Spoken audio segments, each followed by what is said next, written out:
पिछले लेक्चर में हमने ये देखा कि बैलेंस ऑफ पेमेंट होता क्या है और बैलेंस ऑफ पेमेंट के कंपोनेंट क्या हैं। आज बैलेंस ऑफ पेमेंट का एक सीट बनाया है और इससे आप ये समझ पाएंगे कि किस तरीके से बैलेंस ऑफ पेमेंट बनता है, किस तरीके से हम क्रेडिट और डेबिट को लिखते हैं।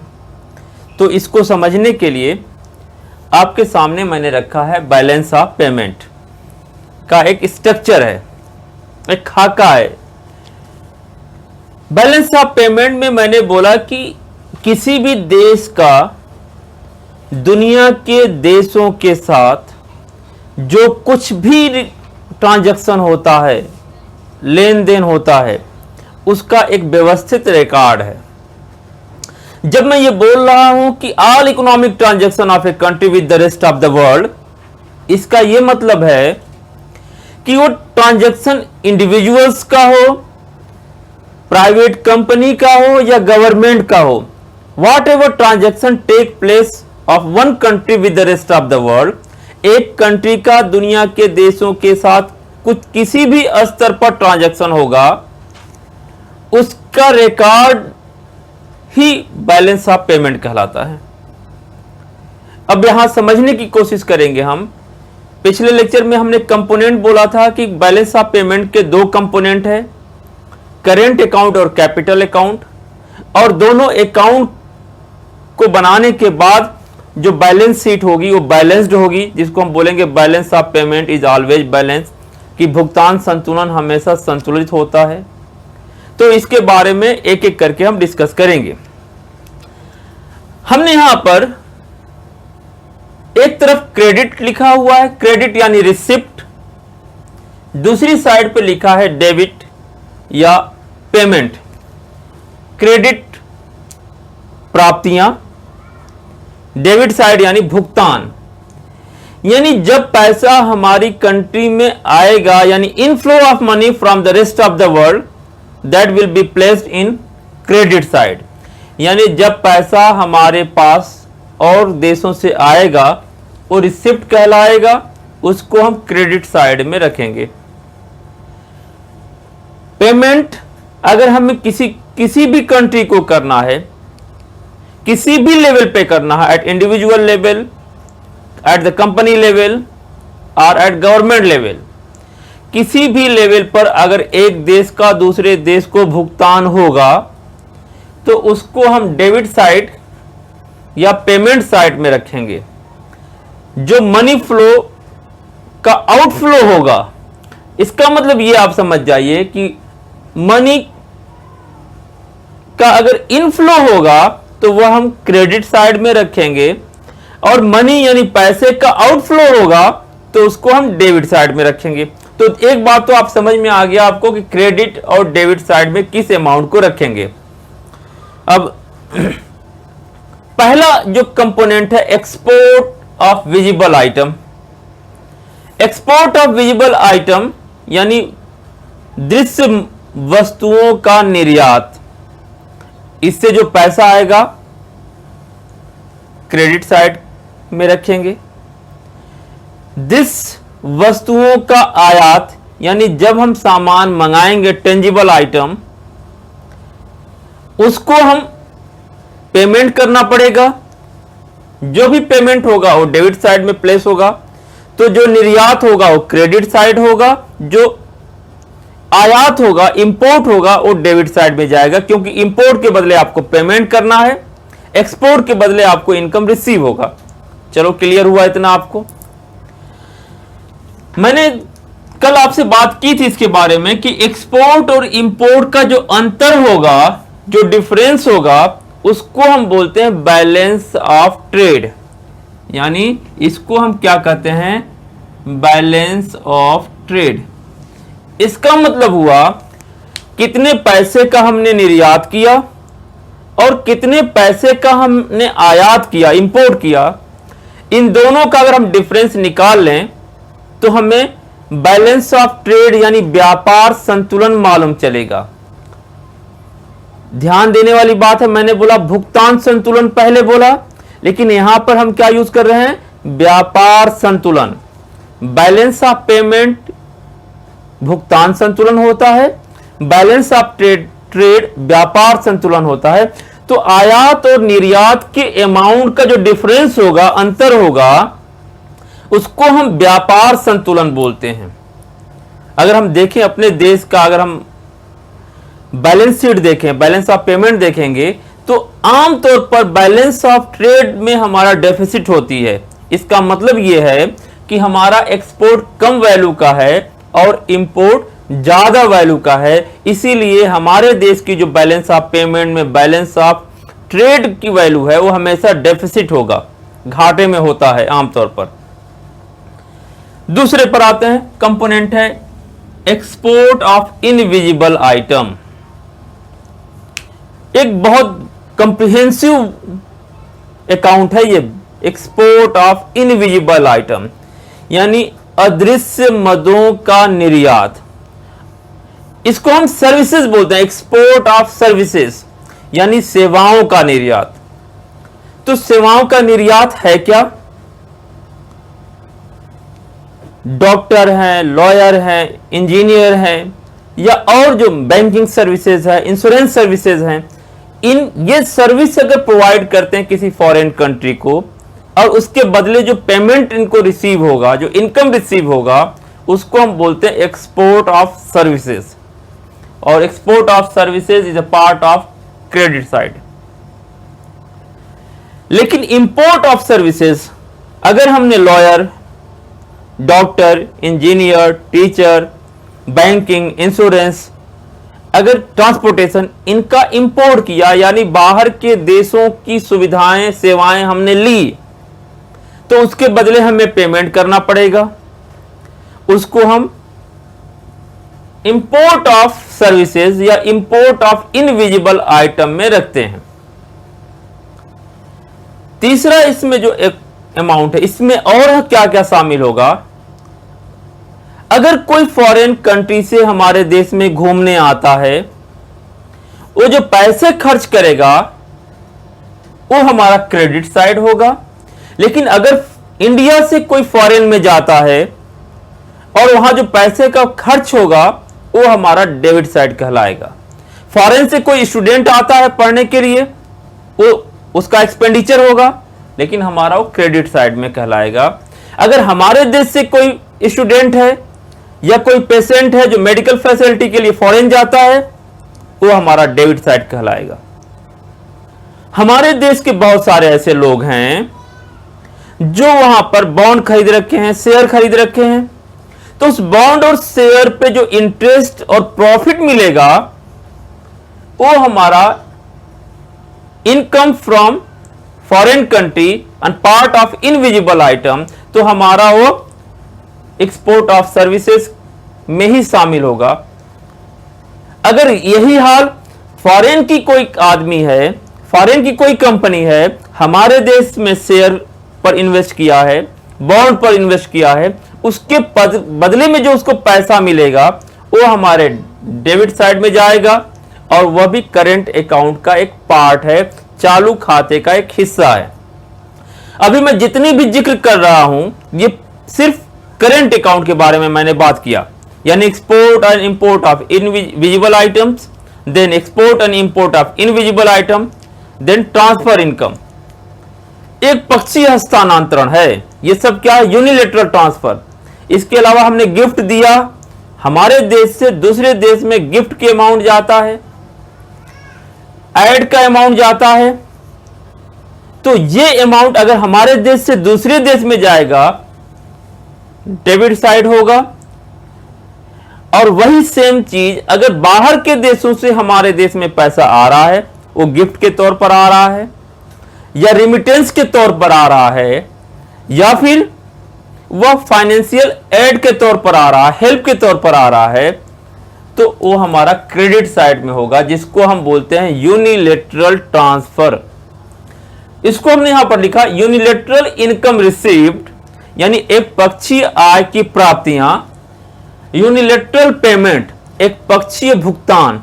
एक पक्षीय का मतलब यह है ये रेसिप्रोकल नहीं है, हमें पैसा मिल रहा है लेकिन वो लायबिलिटी क्रिएट नहीं कर रहा, या उसके बदले हमें कुछ देना नहीं है, गिफ्ट के बदले कुछ नहीं देना है, रिमिटेंस के बदले कुछ नहीं देना है। रिमिटेंस का मतलब यह हुआ, हमारे देश का कोई आदमी बाहर काम कर रहा है, बहुत सारे एनआरआईज हैं, और उन्होंने अपने घर वालों के लिए पैसा रिमिट किया, सेंड किया, उसको हम बोलते हैं एक पक्षीय हस्तांतरण।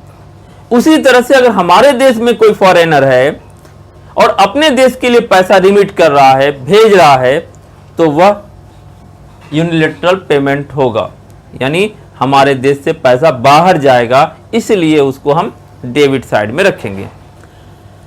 अब इस यानी export and import of visible item, export and import of invisible item and unilateral receipt, income receipt and unilateral payment का जो डिफरेंस होगा उसको हम बोलते हैं current account, balance of current account, यानी चालू खाते का संतुलन।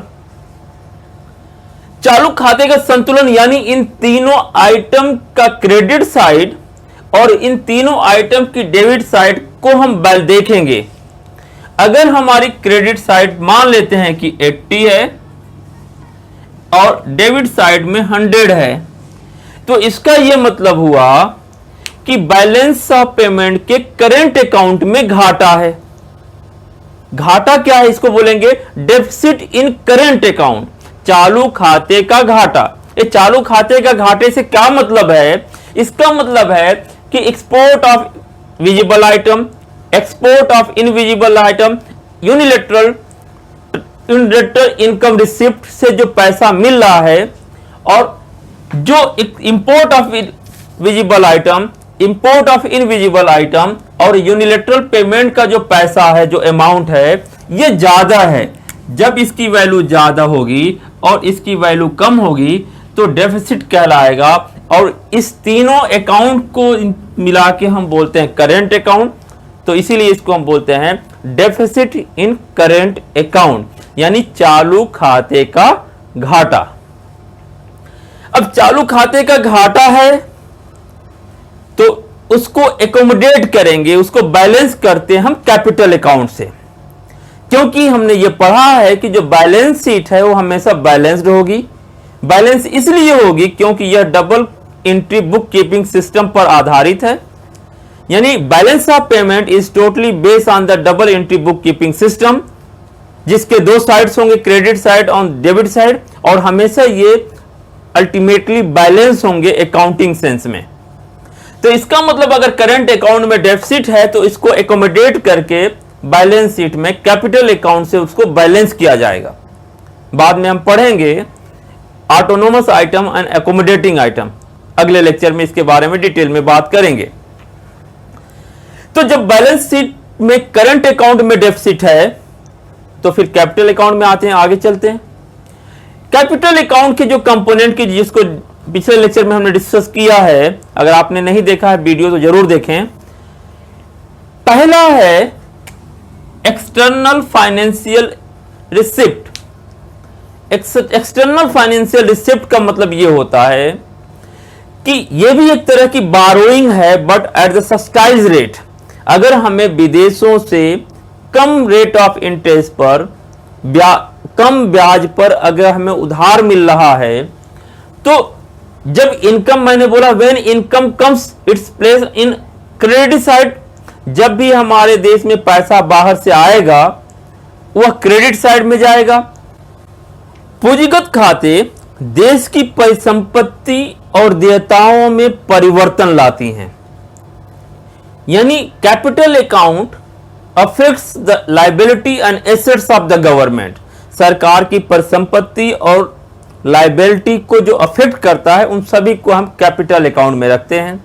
यानी borrowing definitely affect the liability, increase the liability of the government, that is why we place in the capital account. यानी अगर हमने बाहर से उधार मिल रहा है, उस सब्सिडाइज रेट पर मिल रहा है, तो उसको हम क्रेडिट साइड में रखेंगे।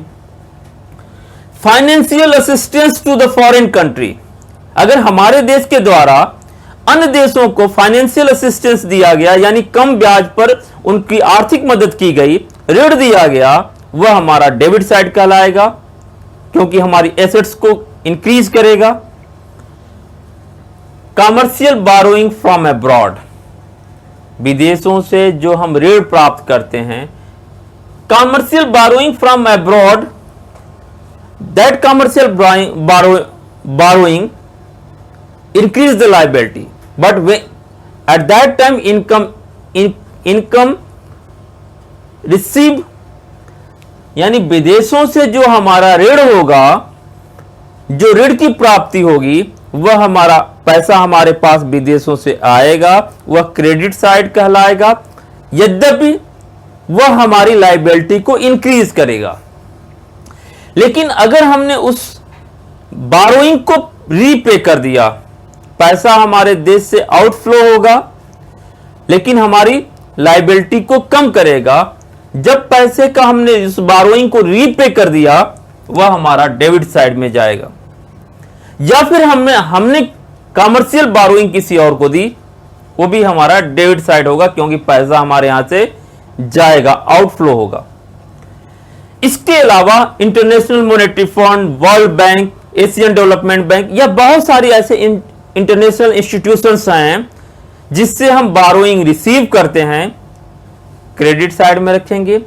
अगर उसको पेमेंट करेंगे, यानी उसको रीपे करेंगे उस अमाउंट को, वह हमारा डेबिट साइड में जाएगा, यानी पेमेंट्स में जाएगा।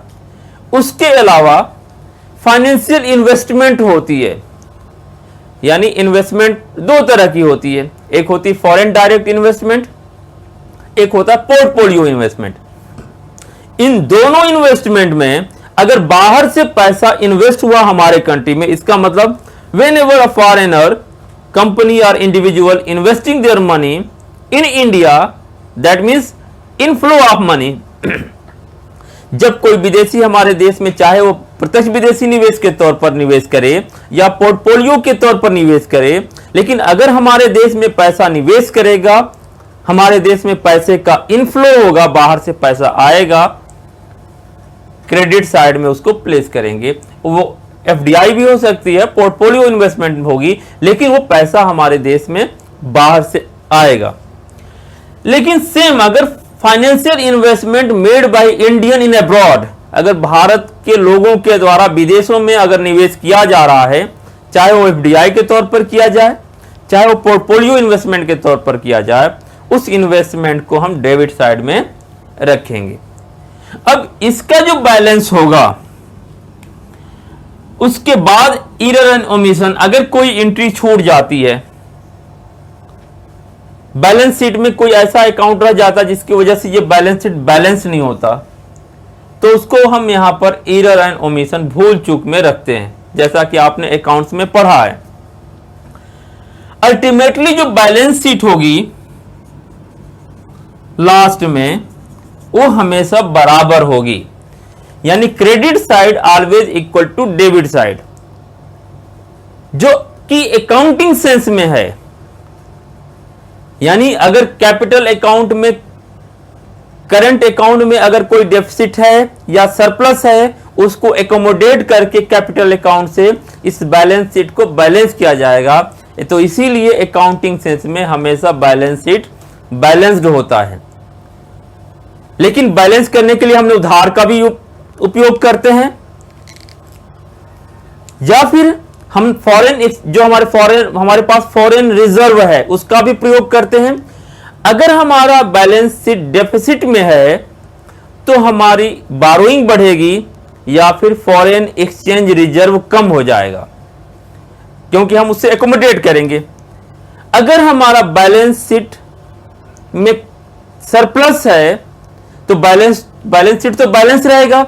इसका मतलब हुआ यहां से पैसा हमारे फॉरेन एक्सचेंज रिजर्व को बढ़ाएगा, यानी हमारी जो विदेशी मुद्रा भंडार है, अगर एक्चुअल में बैलेंस शीट में हम करंट अकाउंट में सरप्लस में हैं, जिसके कारण हमारा जो सरप्लस अमाउंट है फॉरेन एक्सचेंज रिजर्व को इंक्रीज करेगा।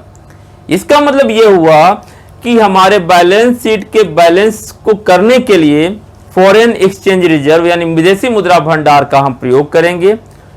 अगर डेफिसिट है तो हमारा बैलेंस ऑफ पेमेंट डेफिसिट होने पर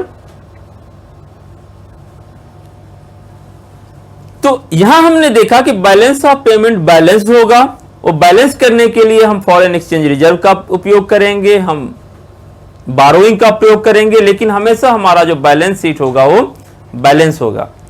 अगले लेक्चर में हम ये पढ़ेंगे कि ऑटोनोमस आइटम क्या होते हैं और एकोमोडेटिंग आइटम्स क्या होते हैं, और उसके बाद हम देखेंगे कि अगर भुगतान संतुलन बैलेंस ऑफ पेमेंट में डिसइक्विलिब्रियम है तो उसके क्या रीजन हो सकते हैं।